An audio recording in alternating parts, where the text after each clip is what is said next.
Peço a você que abra o livro de Apocalipse no capítulo 7. No segundo domingo do mês, nós temos visto o livro de Apocalipse, uma série que tenho denominado Digno é o Cordeiro. Apocalipse capítulo 7, a partir do verso 9 até o verso 17.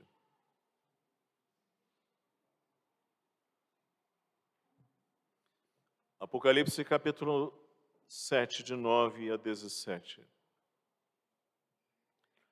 Depois dessas coisas vi, e eis grande multidão que ninguém podia enumerar, de todas as nações, tribos, povos e línguas, em pé diante do trono e diante do Cordeiro, vestidos de vestiduras brancas, com palmas nas mãos, e clamavam em grande voz, dizendo: ao nosso Deus que se assenta no trono e ao Cordeiro pertence a salvação.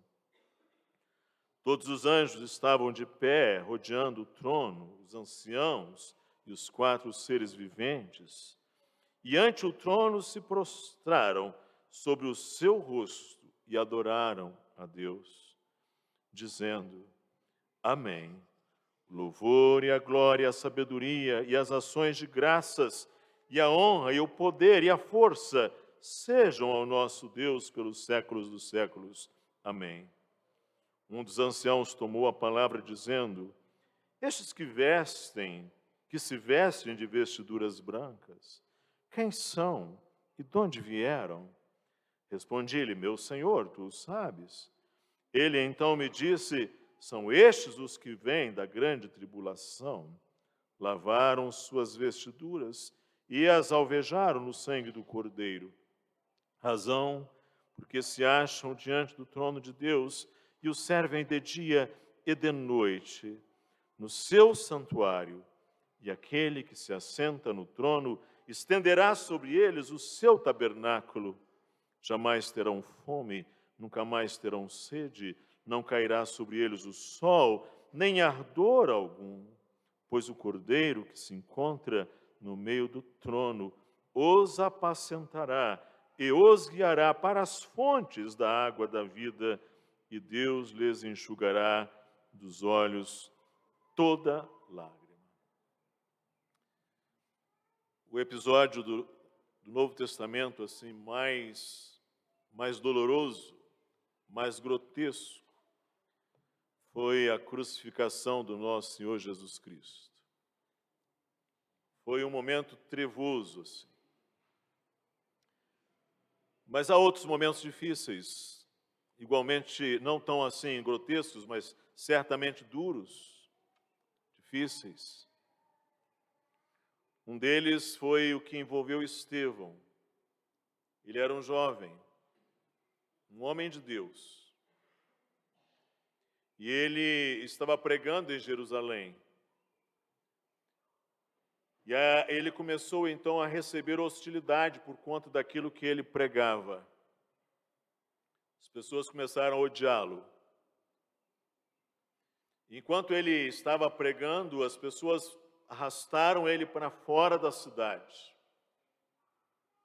E enfurecidos diante daquele anjo do Senhor, enfurecidos diante daquele homem de Deus, enfurecidos, tomados do maligno, começaram a apedrejar aquele homem do Senhor. Pedras grandes, lançadas sobre ele. E naquele momento em que está vertendo-se em sangue, que a vida está esvaindo dele, ele disse: eis que eu vejo os céus abertos, e o Pai, e Deus, e o Cordeiro, e Jesus, que está em pé à direita do Pai. E quando ele está agonizando por terra, ele disse: Senhor Jesus, recebe o meu espírito. O que deu a Estevão condições de enfrentar uma tribulação daquela que por fim o levou à morte? Aqui nós temos um texto muito interessante, irmãos. Era um tempo de tribulações, época de Domiciano, do imperador Domiciano. João está na ilha de Patmos por causa do testemunho de Jesus, exilado. Recebe revelações. E agora ele vê o trono de Deus, reinando soberano sobre todas as coisas. O Cordeiro, que é digno, vai ao trono. Apanha o pergaminho, o livro que está na mão do Pai, a mão direita do Pai. Apanha o livro e começa a desatar, a desfazer, a quebrar os 7 selos. E a proporção que esses 7 selos são quebrados, rompidos. Revelações são dadas a João. Fala-se de uma grande tribulação. Aqui, um outro lado dessa moeda. Este capítulo fala de pessoas seladas, de pessoas protegidas, de gente guardada. E muita gente diferente unida. Muita gente junta, com um só coração, com uma só alma. Está no verso 9. Depois dessas coisas vi, e eis grande multidão que ninguém podia enumerar, de todas as nações, tribos, povos e línguas, em pé diante do trono e diante do Cordeiro, vestidos de vestiduras brancas, com palmas nas mãos. Uma multidão. O nosso cérebro tem limites. Nós, seres humanos, estamos aprisionados ao tempo e ao espaço, e a nossa possibilidade de pensar o número também é restrita. Nós conseguimos pensar em 2, 3, talvez 10, pensamos até, conseguimos mais ou menos ter uma visão do todo de 100 pessoas, mas multidão é uma coisa difícil de nós pensarmos. A gente tem limitação na mente. Mesmo no Brasil, quando há um ajuntamento lá em Copacabana, Avenida Paulista, eles não têm muito como contar, não é? A polícia militar faz lá um cálculo e diz assim, por isso aqui, tantos, não é? E eles nunca se acertam, nunca se combinam, um diz mais, outro diz menos, não é? Porque é muita gente. Aqui, entretanto, é uma multidão muito maior, irmãos. É uma coisa assim, absolutamente impensável, inumerável. Ninguém podia enumerar, contar. A ideia aqui não é tanto o fato de que é uma grande multidão, sim, mas é o fato de que eles estão juntos. Aqui a ideia de assinalar que eles estão juntos. Eles estão direcionados a um mesmo coração, a uma mesma alma. Observe, há uma diversidade aqui nesta unidade. Uma diversidade absolutamente rica. De todas as nações, tribos, povos e línguas. Como é que eles são? Quando João olha, como é que eles são? Eles são de todas as etnias, todas as raças, cores, tipologias, traços e aparências físicas. Lá em Babel, os povos se separaram, não é? As línguas. Lá em Pentecostes, o Espírito fez com que agora um único Espírito abençoasse toda a terra e uma mesma palavra é ouvida em diferentes idiomas. E o Senhor vai quebrando este mundo de racismos, de nacionalismos, com suas guerras, dos seus etnocentrismos, e o Senhor vai rompendo essas barreiras, chegando à casa dos samaritanos, chegando à casa de Cornélio, chegando aos gentios, chegando a Samaria, chegando aos povos ao redor da terra. O Senhor vai unindo um povo. Eles são de todas as etnias. Qual é a sua origem, a sua história? De todas as origens, de todas as linhagens ou ascendências humanas, de todos os troncos, troncos nobres, troncos plebeus, troncos comuns, de todas as linhagens. De onde procedem?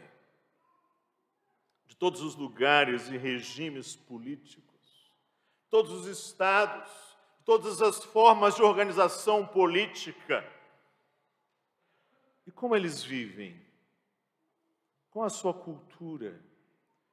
Qual o seu jeito de existir? São de todas as línguas e culturas. É uma multidão diversa, mas que agora tem um novo centro orbital, em pé diante do trono e do Cordeiro. Ou seja, o olhar deles, o foco deles, o coração deles está agora ali, orbitando em torno do Pai e do Cordeiro. É o propósito de vida deles, é o grande tesouro deles.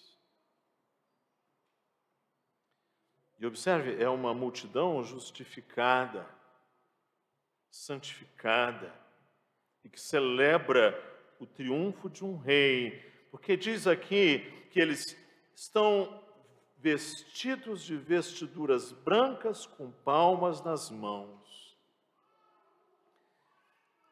Naquela época, a ideia de pureza estava estritamente ligada à ideia do alvejar alguma coisa.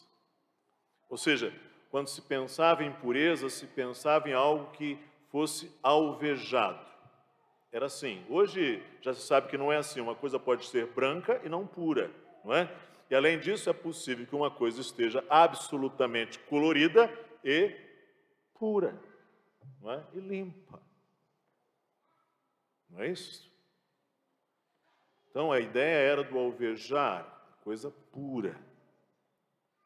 E aqui está dizendo que eles vestem vestiduras brancas, puras. Aqui a ideia de vestidura, que vem desde Gênesis 3, significa que eles não estão ali porque eles têm justiça própria. Significa que eles estão ali porque eles estão baseados numa justiça que está fora deles, não neles, mas nas roupas deles. Justificados e purificados e santificados. E eles têm palmas nas mãos que não são essas palmas aqui.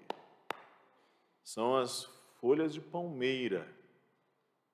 As folhas de palmeira. Que significa que é quando um povo recebe o seu rei e celebra a vitória, usam palmas.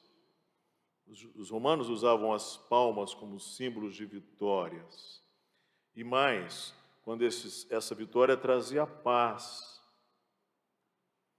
Essa é a razão porque quando o Messias entrou em Jerusalém, no dia seguinte, ouvindo uma grande multidão que viera à festa, que Jesus vinha a Jerusalém, tomaram ramos de palmeiras e saíram-lhe ao encontro e clamavam: Hosana, bendito o Rei de Israel, que vem em nome do Senhor. E agora você tem essa multidão tão diversa, mas ao mesmo tempo tão unida, tão junta, tão de um só coração, de uma só alma, quebrando todos esses orgulhos, todas essas separações, todas essas barreiras, esses muros que nós, seres humanos, erguemos nos nossos orgulhos, nas nossas empáfias. Estamos ali agora todos unidos.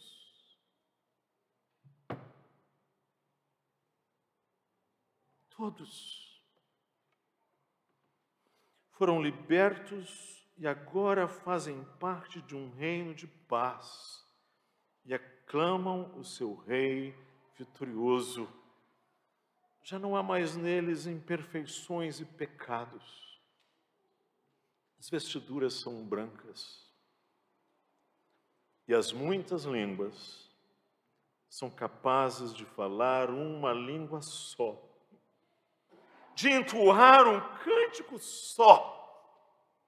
Observe, e clamavam em grande voz, dizendo: ao nosso Deus, que se assenta no trono, e ao Cordeiro pertence a salvação.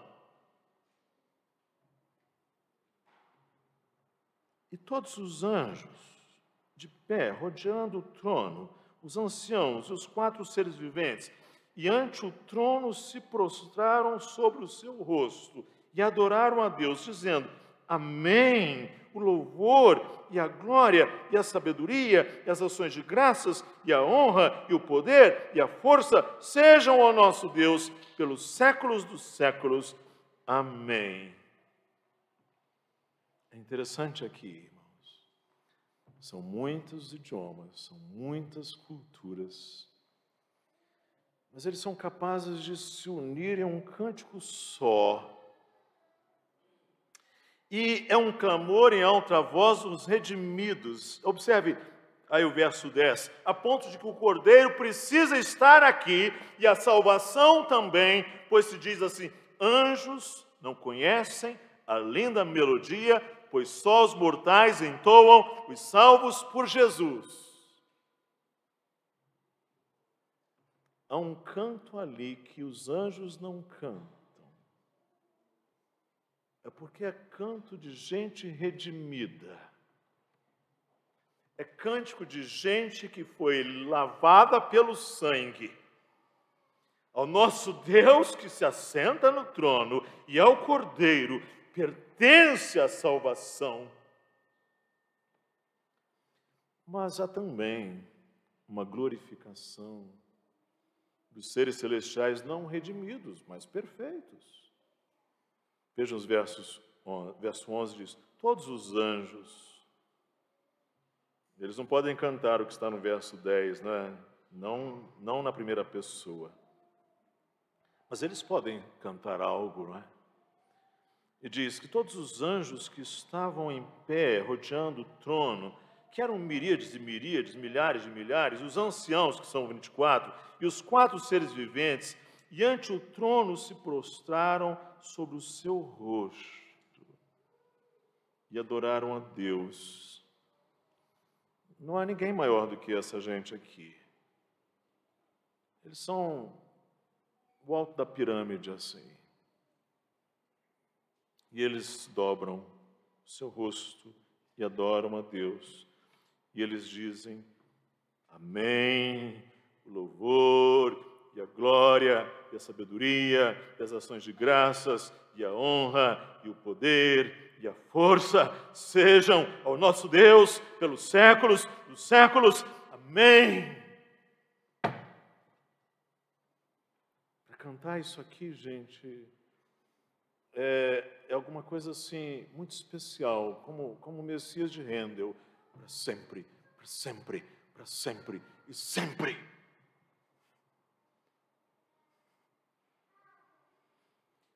Mas você imagina o seguinte: imagina um grande teatro como aqueles teatros gregos abertos, antigos, os teatros dos gregos e romanos. E é uma noite escura, cerrada.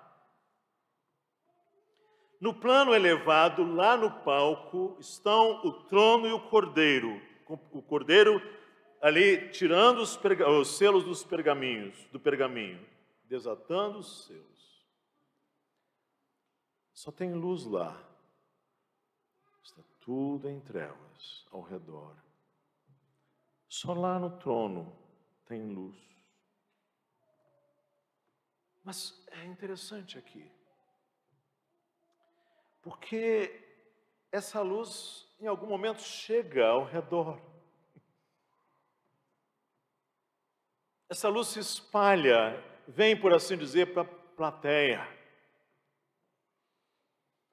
Todos nós sabemos, por exemplo, que a lua não tem luz própria. Não sei se você sabe, aquele brilho da luz não é próprio, não. A lua não tem luz, assim, própria. A lua só recebe a luz do sol. Ela é um astro não luminoso, ela é um astro iluminado. E aí ela recebe luz e lança luz sobre nós. Aqui, essa luz que vem de lá, brilha sobre eles, chega neles. Lembra o que Jesus disse, né? Assim brilha a vossa luz diante dos homens, para que vejam as vossas boas obras e glorifiquem a vosso Pai que está nos céus, né? A luz do texto agora recai um pouco sobre a multidão dos redimidos, glorificados. Por isso, o verso 13 diz assim: um dos anciãos tomou a palavra dizendo: estes que se vestem de vestiduras brancas, quem são? E de onde vieram? Não preciso nem dizer para você que ele está perguntando, não é porque ele não saiba a resposta, não é? Ele está perguntando porque tem um fim didático aqui, não é? Esses que estão aí, vestidos de vestiduras brancas, quem são? E de onde vieram? João respondeu: meu Senhor, tu o sabes. Então ele me disse: são estes os que vêm da grande tribulação, lavaram as suas vestiduras e alvejaram no sangue do Cordeiro, razão porque se acham diante do trono de Deus e o servem de dia e de noite no seu santuário, e aquele que se assenta no trono estenderá sobre eles o seu tabernáculo. Aqui há uma morte da justiça própria do eu, e a glória da justiça do sangue do Cordeiro é o que transparece, não é? Observe aqui, um ser experimentado, um ancião digno, é quem faz a pergunta. Estes que estão aí, de vestiduras brancas, essa multidão que ninguém pode contar, quem são? E de onde vieram? Aí João vai dizer: eu não sei, mas eu sei que você sabe. E ele disse: estes são os que vêm da grande tribulação.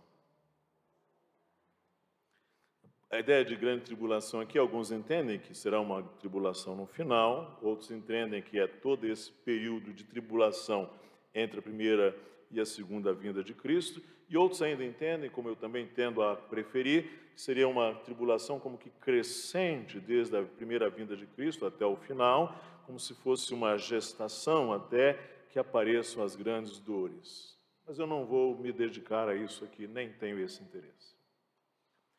O fato é que eles vêm desta grande tribulação.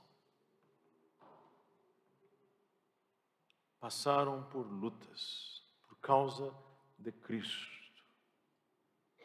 Passaram pelo fogo, foram provados, foram submetidos ali a muitos à morte. Alguns apedrejados como Estevão, outros decapitados como João Batista, ou como provavelmente o apóstolo Paulo, outros exilados como João, outros privados de seus confortos, outros banidos de suas casas, outros em peregrinação, em fuga, em tribulação. Mas eles lavaram as suas vestes e as alvejaram no sangue do Cordeiro. Sabe, irmãos, a maior das lutas é a luta pela sobrevivência. E quando você entrega a vida por Cristo, é como um grão de trigo que morre. Quando você entrega a sua vida por Cristo, você diz não ao seu ego, você diz não ao seu eu. A morte por Cristo é um símbolo bem vivo da morte para o mérito próprio. A morte por Cristo, a dedicação da nossa vida a Cristo, é a morte para a glória própria. É a morte para o interesse próprio. É a morte para a justiça própria. E quando eles estão ali e vieram de grande tribulação, eles derramaram o seu sangue, mas eles alvejaram as suas vestes no sangue do Cordeiro. Eles estão dizendo, não é o sangue deles a coisa mais preciosa, é o sangue de Cristo. A justiça deles é a justiça de Cristo, a glória deles é a glória de Cristo. A alvura de suas vestes não é devida ao sacrifício deles, mesmo o sacrifício de suas próprias vidas. A alvura de suas vestes se deve ao sacrifício de Cristo. Nem aqueles que derramaram o seu sangue como Estevão dirão, minhas vestes estão alvas por causa do meu sangue. Não. É por causa do sangue de Cristo. É por causa do sacrifício dele. Se deve exclusivamente a ele. Lavaram as suas vestes e as alvejaram no sangue do Cordeiro. Eles confiam em Cristo, mesmo que isso lhes custe a morte, na justiça de Cristo e nada mais. Eles vieram de grande tribulação e lá estão, firmes, em pé. Para o mundo não.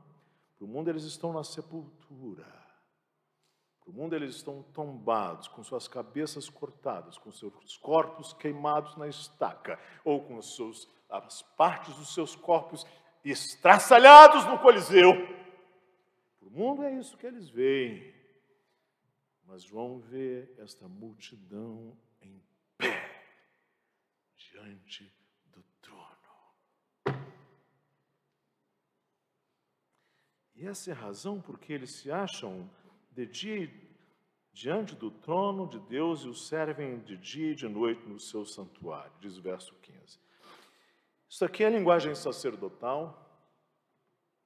O livro de Levítico diz que nada impuro poderia entrar no santuário. Nada impuro. O Salmo vai dizer que não deve... Quem é que vai subir ao teu santuário? Quem é que vai subir? É o que tem as mãos limpas, o coração puro. Precisa ser limpo, não é? E quando João fala da futura cidade, diz que nela não entra nada impuro. Agora eles estão ali limpos, alvejados. E eles servem. Dia e de noite. O verbo servir aqui é aquele, na língua grega, latreu, que tem a ver com latria, culto. É o serviço do sacerdote.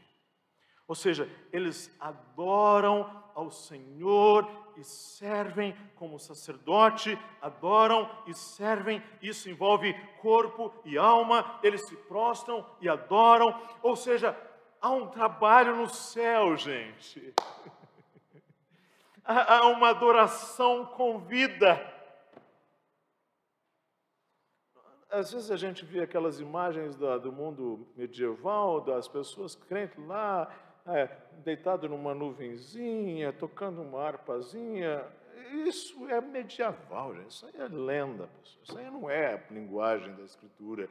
A Escritura fala de alguma coisa viva, real, plena. Nós estaremos ali absolutamente inteiros, com o nosso coração todo envolvido em adoração e serviço.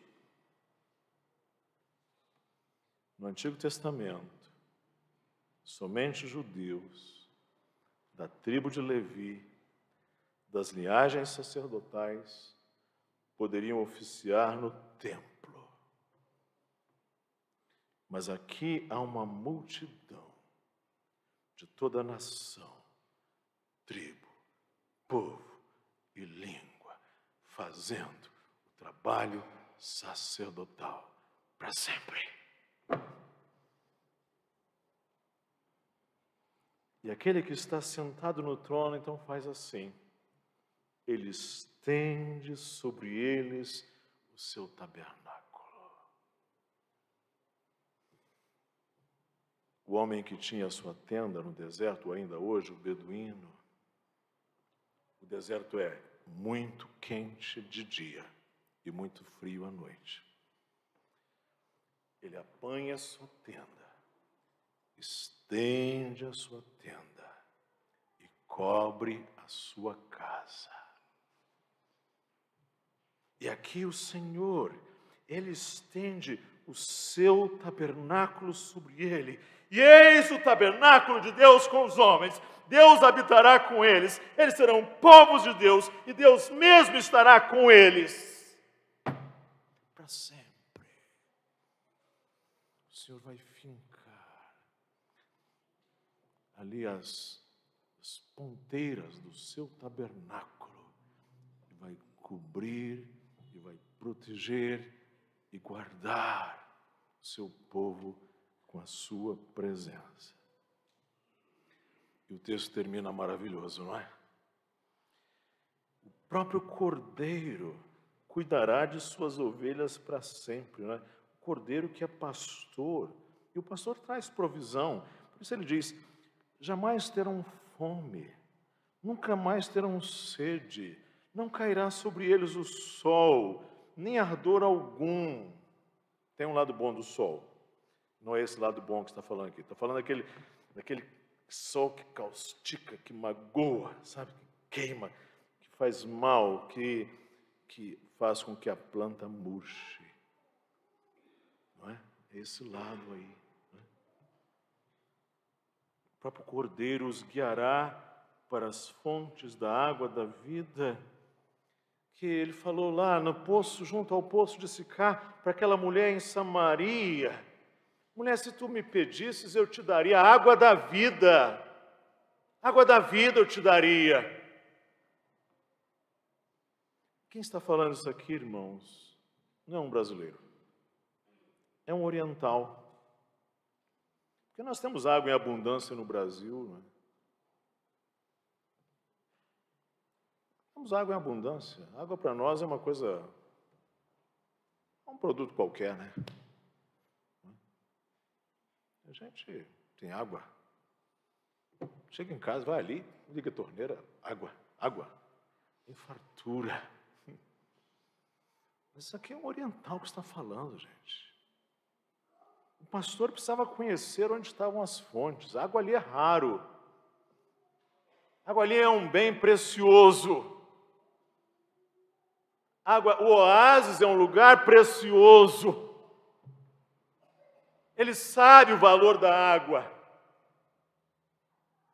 E o Senhor os guiará para as fontes da água da vida. E o Cordeiro que se encontra no meio do trono os apacentará e os guiará para as fontes da água da vida, e Deus lhes enxugará dos olhos toda lágrima. Neste mundo nós temos dores e aflições.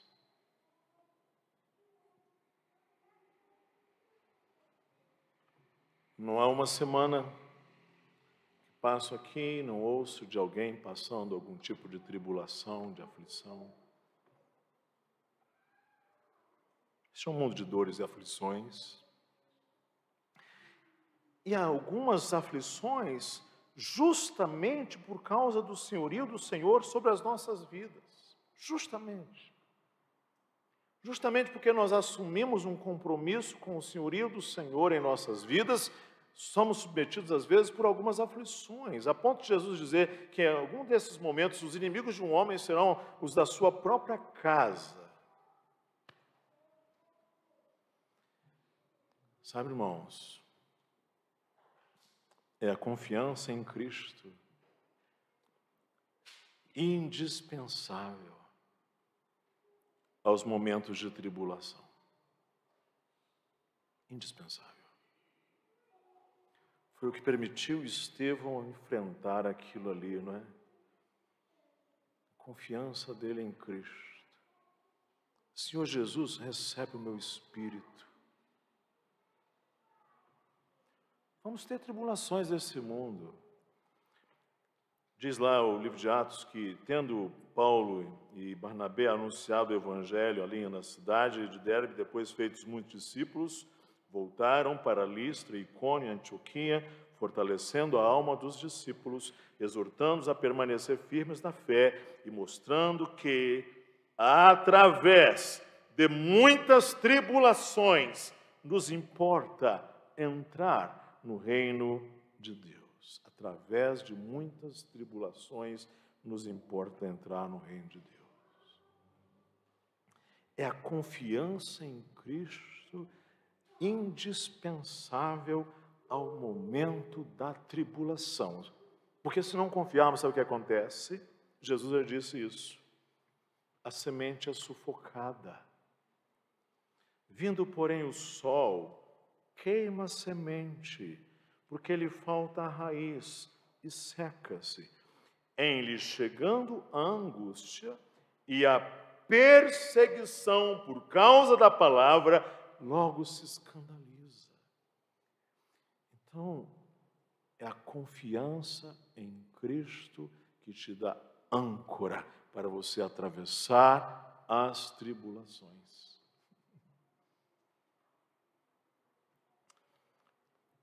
As nossas experiências de angústia nesse mundo são muitas. Muitas. A gente usa a expressão, né? Estou com o peito apertado, né? Para descrever a angústia é isso, né? Sentir-se apertado, com pouco espaço, né? Estou apertado. Temos experiências de angústias nesse mundo. Provavelmente nós temos aqui, alguém que vai nos ouvir depois, a experiência de viver angustiado, estar angustiado. E passamos por provações da nossa fé. A fé é provada com incompreensões, com decepções, com perseguições. O nosso sofrer como cristão, como ensina o apóstolo Pedro, um sofrer justamente por conta da fidelidade. E nisso Jesus nunca nos enganou. Ele disse, no mundo tereis aflições, mas tende bom ânimo. Eu venci o mundo. E essas aflições, essas provas, elas cumprem um papel importante.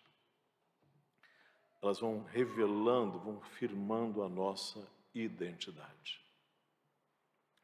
Houve um ilustrador francês chamado Gustave Doré. Ele era um excelente desenhista. E ele ilustrou, inclusive, a Bíblia. Ele fez desenhos fabulosos.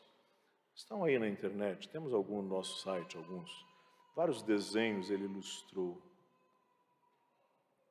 E um dia ele estava em viagem pela Europa e ele perdeu o seu passaporte. Perdeu o passaporte. Então chegou uma aduana na fronteira e o oficial, o guarda da aduana estava ali e disse: onde está o seu documento? Ele disse: eu perdi, senhor. Mas eu sou Gustavo Doré, eu sou ilustrador, sou desenhista. Ah, mas muitas pessoas chegam aqui e dizem que são tais isso, tais aquilo outro, e não são. Como é que vão fazer? O senhor não tem documento? Como é que vai passar por aqui? Não, o senhor não pode passar. Não, mas eu sou eu mesmo. Eu sou eu. Então, faz o seguinte. O senhor está vendo aqueles camponeses ali? Toma essa folha de papel. Toma esse lápis. E desenha aquelas pessoas ali. Pegou a folha de papel. Em poucos minutos ele fez um desenho tão perfeito. O guarda ficou assim: pode passar, senhor, é o senhor mesmo. Sabe, irmãos, as provações, elas atestam a nossa identidade. O apóstolo Pedro vai dizer: sofrer como cristão.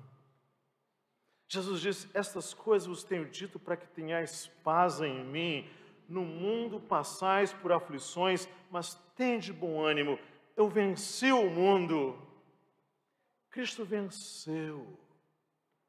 Nós podemos seguir confiantes nele, aguardando os novos céus e a nova terra. Quando nós estaremos todos juntos, com corações unidos, alma, servindo ao Senhor para sempre, sem barreiras, sem paredes que nos separam. O Cordeiro vai nos apacentar, vai cuidar de nós. O Pai vai estender sobre nós a sua tenda. E Ele enxugará dos nossos olhos toda lágrima. Toda a lágrima. O Senhor vai enxugar os seus olhos. Ele vai cuidar de você. Consolar você, não tenha dúvidas. Que o Senhor te abençoe. Vamos orar? Ó Deus, encoraja-nos com a visão do trono, Senhor. Encoraja-nos com a visão da Tua soberania, com a visão da dignidade, da perfeição do Cordeiro, Senhor. Lembra-nos que o nosso acampamento aqui é provisório, que a nossa morada final não é aqui, Senhor. Encoraja-nos com as santas promessas de que seremos apacentados e guiados por Cristo, por toda a eternidade. É a nossa oração. Amém.